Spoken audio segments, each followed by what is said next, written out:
5 music directors versus 1 raga. Let's see how they approached it.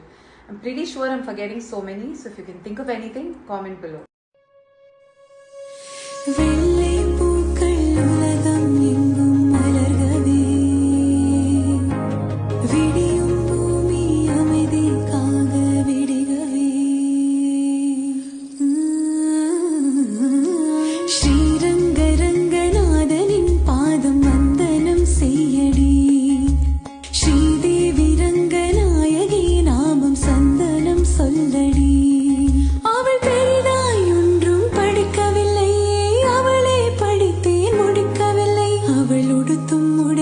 பிடிக்கவில்லை இருந்தும் கவனிக்க மறக்கவில்லை மஞ்சள் காட்டு மைனா உன்னை கொஞ்சி கொஞ்சி போனா மஞ்சள்